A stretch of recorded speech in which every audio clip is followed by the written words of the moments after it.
Thank you, Bruce. And as always, it's a wonderful musical selection, and I recognize that tune.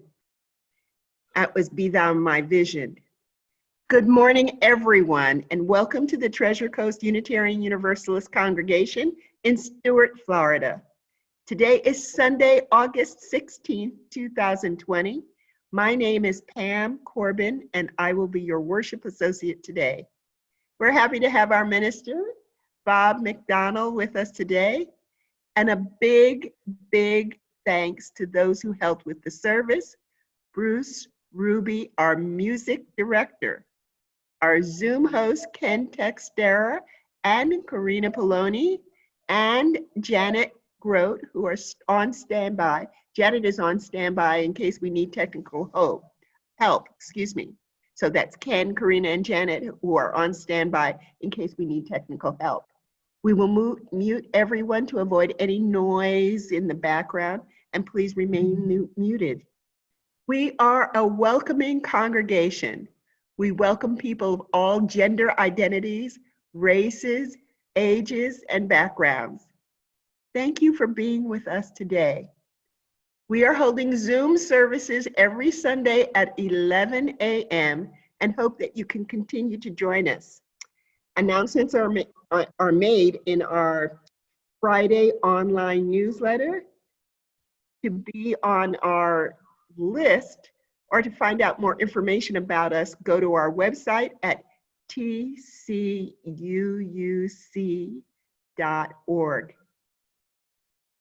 In the Friday newsletter, there will be a link that you can use to follow today's Zoom service. Every Sunday's Zoom service, there's a link to follow us on the Sunday service, and that comes out on Friday.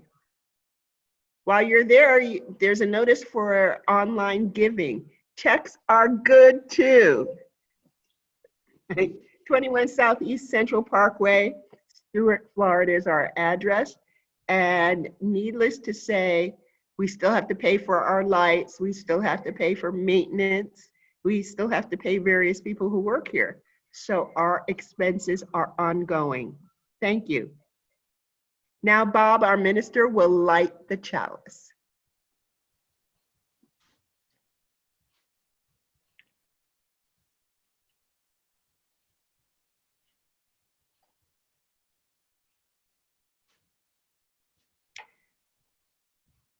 Build on Hope by Vanita Hampton Wright.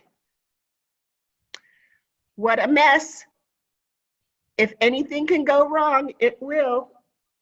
But here's an action plan to overcome discouragement. Why not assume that today everything is going to turn out all right?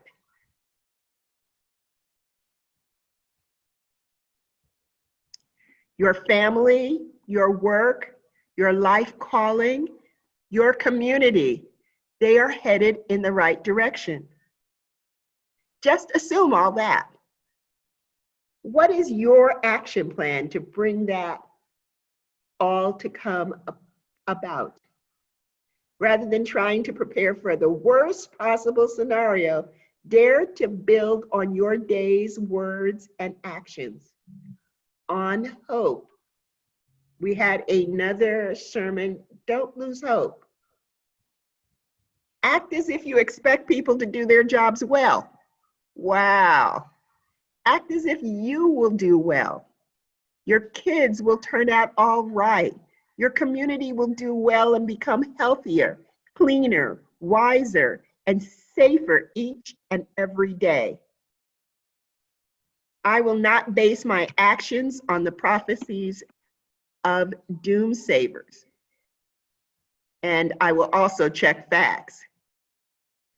I will say thank you to cashiers essential and non-essential workers, the cart cleaners at Publix. Thank you. Thank you for coming to work today. I will recognize the importance of people, and I will build on hope. And the chalice lighting is my first promise to do that.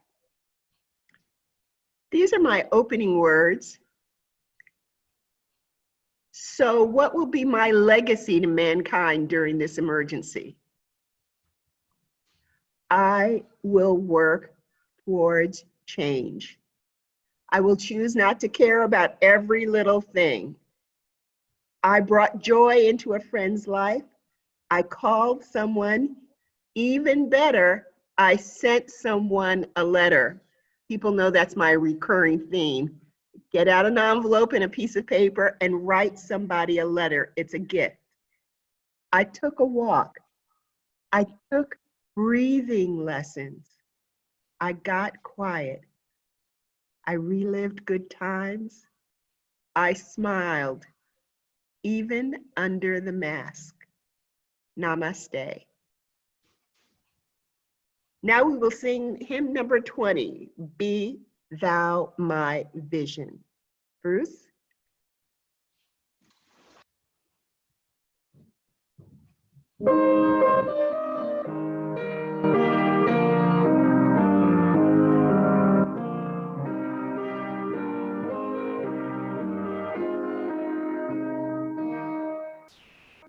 Be thou my vision, O God of my heart, not be honest to me, say that thou art.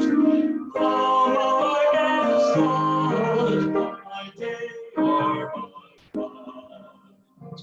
Waking or sleeping, my presence, my life. Be thou my wisdom, and thou my true word. I ever with me, and thou with my God. Thou my sunshine, thou my power. Praise me, heavenward, the power, my power. Riches I heed not, nor world's empty praise. Thou my inheritance, now and always. Thou and thou only, first in my heart.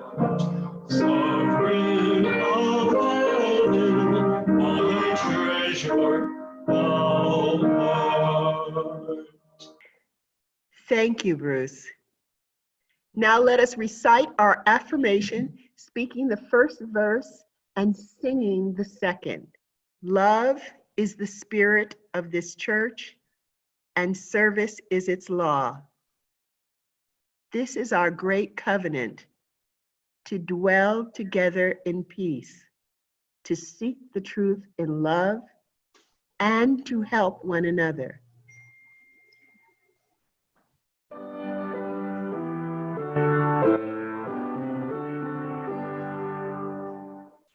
All that reveal the sky, let songs of praise and power rise. Let beauty, truth, and grace sung. Every land, by every tongue. Amen. And now Karina Poloni, our religious education director, will read us a story for all ages. Hello, everybody. I have a great story picked out for today. So I picked this story just because I think it has something that really can resonate with all of us, really at any time.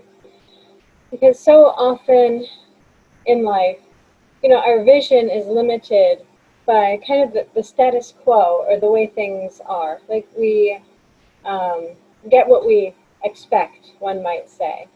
So the capacity for looking beyond that into the possibilities that the future holds is the kind of vision that prompts us to work on ourselves, or work in our communities towards a better version of ourselves or our communities. So this is a story about a little girl who knew how to do just that, and consequently achieved something great. It is called The Best Beekeeper of Lalibela by Cristina Kessler. Thank you. Karina, thank you. And now we're going to have a choral video, 36 voices from around the world. Now we'll share our joys and sorrows. I will move a stone in our symbolic river to mark each joy and sorrow. And please keep your joys and sorrows brief. Raise your hand to share, and Ken will unmute you to speak. For those whose joys or sorrows are too private to share, know that our hearts are with you. This meditation is by George Odell. We need one another, from the back of our hymnal. We need one another when we mourn and would be comforted. We need one another when we are in trouble and afraid. We need one another when we are in despair and temptation and need to be recalled to our best selves again. We need one another when we would accomplish some great purpose and cannot do it alone. We need one another in the hour of success, when we look for someone to share our triumphs. We need one another in the hour of defeat, when with encouragement we might endure and stand again. We need one another when we come to die and would have gentle hands prepare us for the journey. All our lives we are in need, and others are in need of us. George Odell. And now a few moments of silence.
Sorry goes, winds that make free, Spirit of light, come to me, come to me. Thank you, Bruce. Thank you, Pam. Our Zoom host today, Ken Texeira, has done a great job finding us these choral selections like the one we just heard. Ken is not to be blamed for the next brief video from YouTube.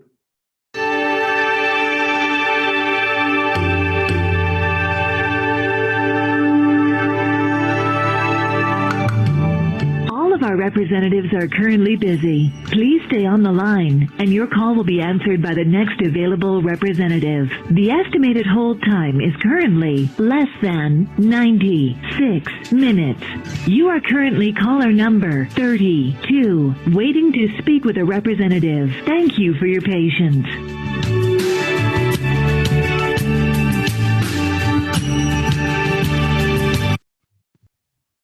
We are having to live with life on hold.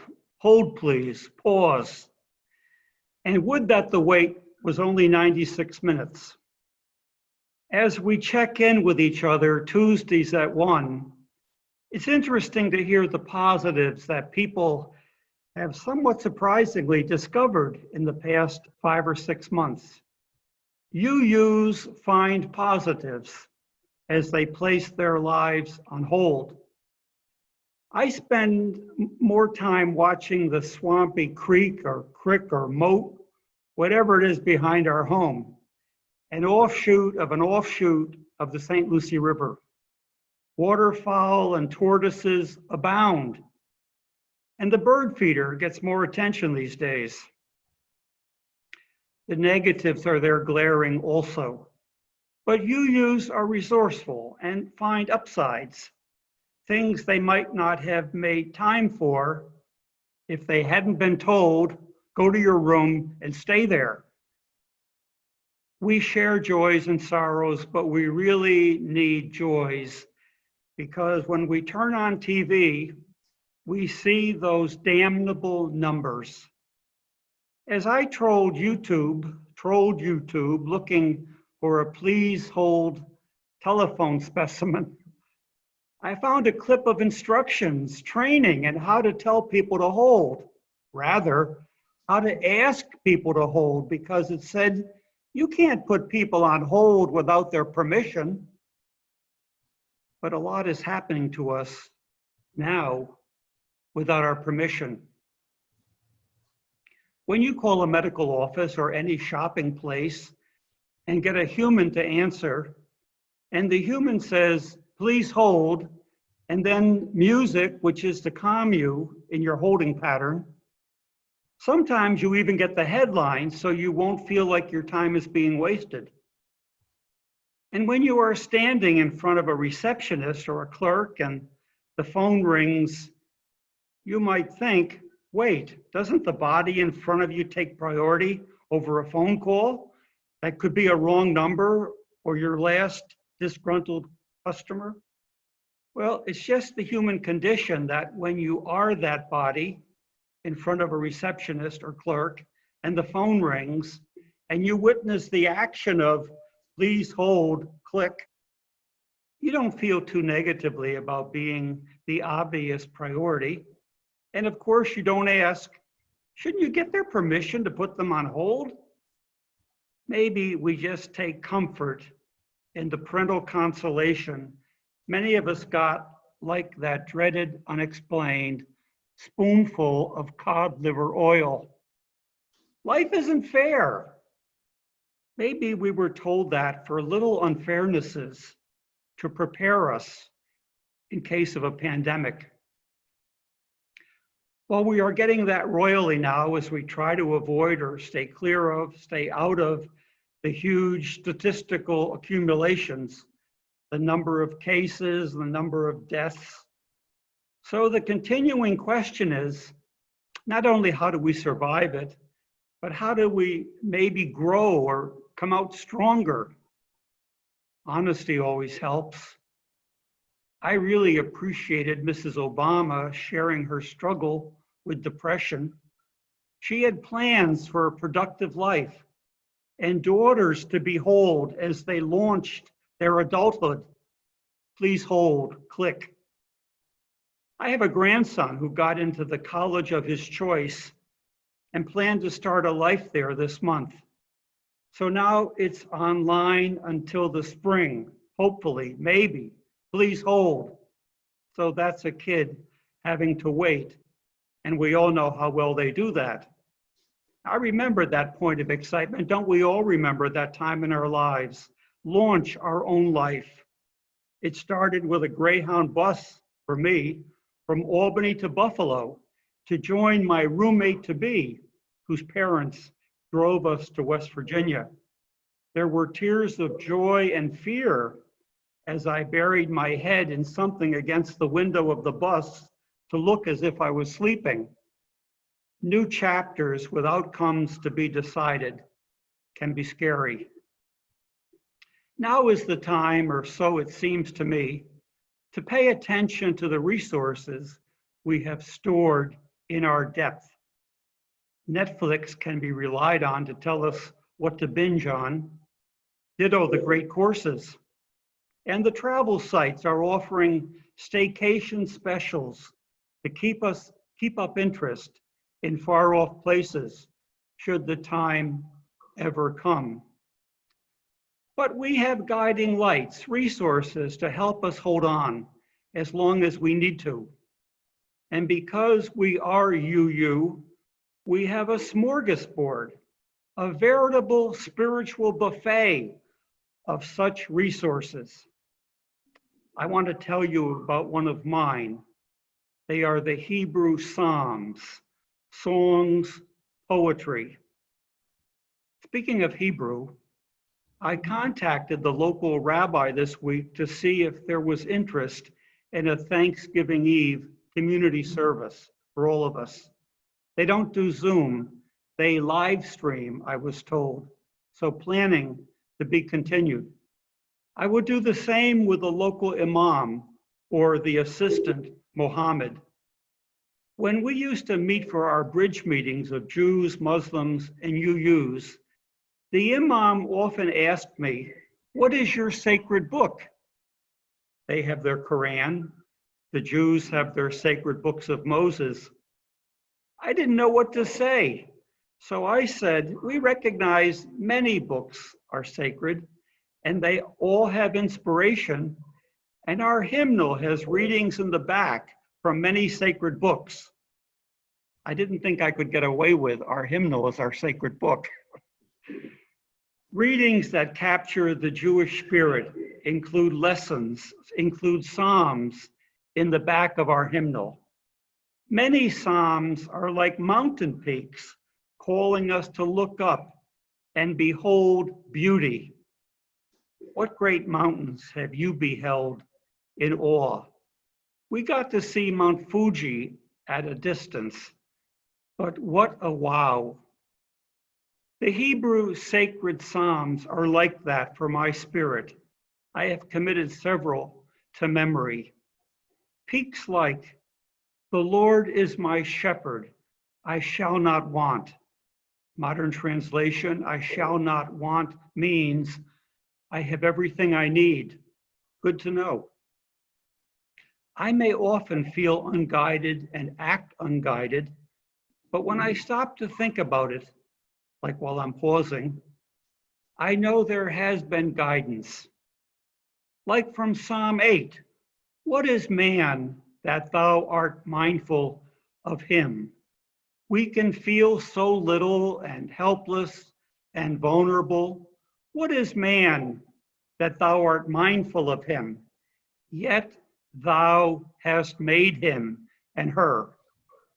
However you would define that thou that made us, deity, nature, your parents, all of the above, it says to me we have been made by and for something bigger than ourselves.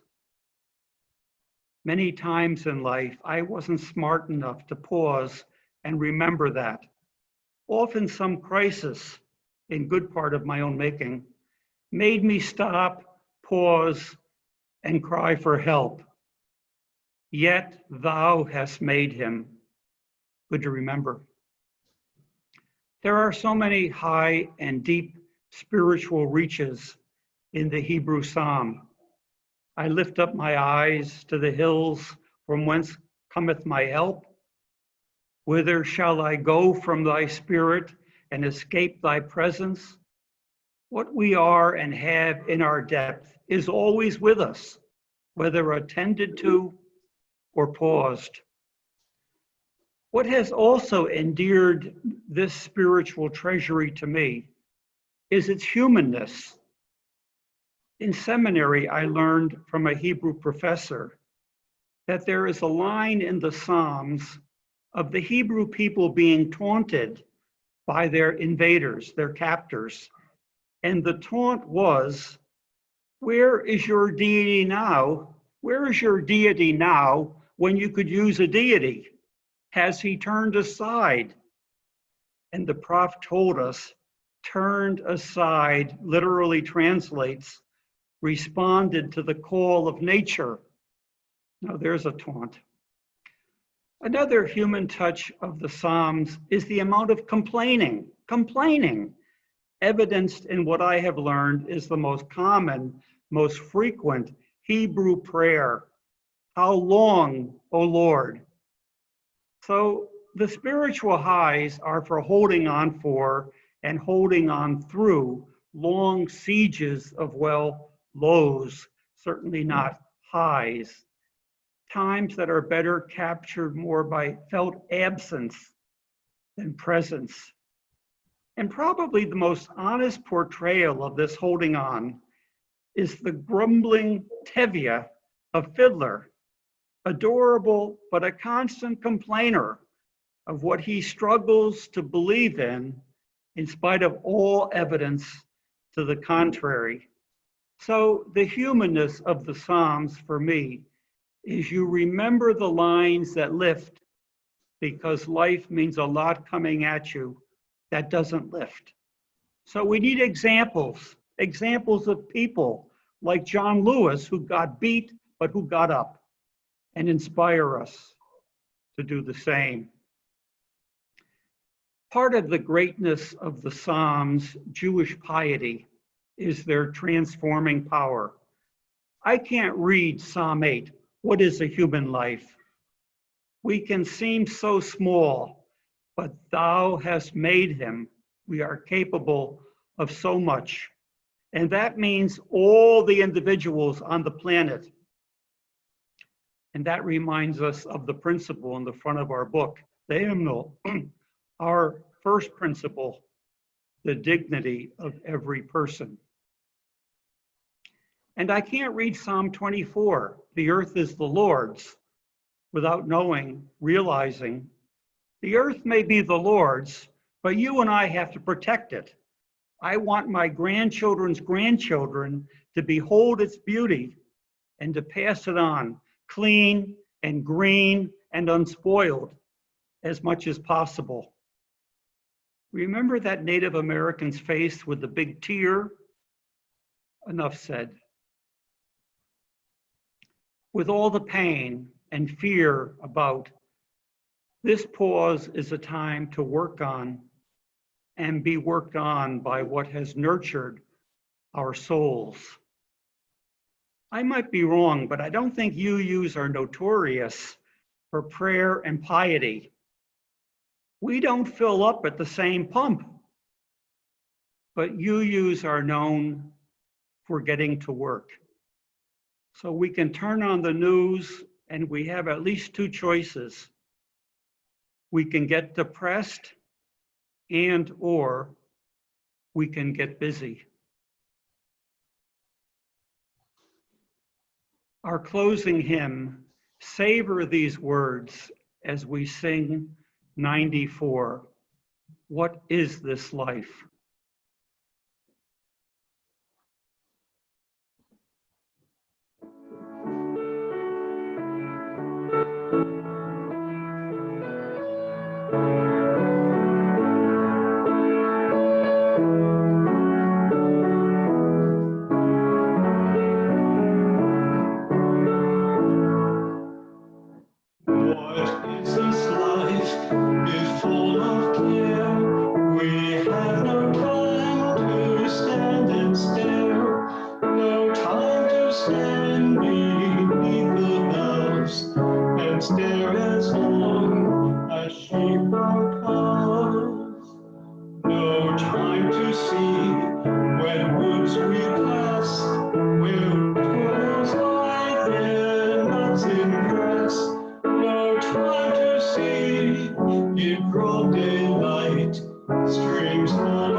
Pam will extinguish our flame during these closing words. What is this life? Well, this life is our time to behold and to be responsible and to trust that this flame will guide us.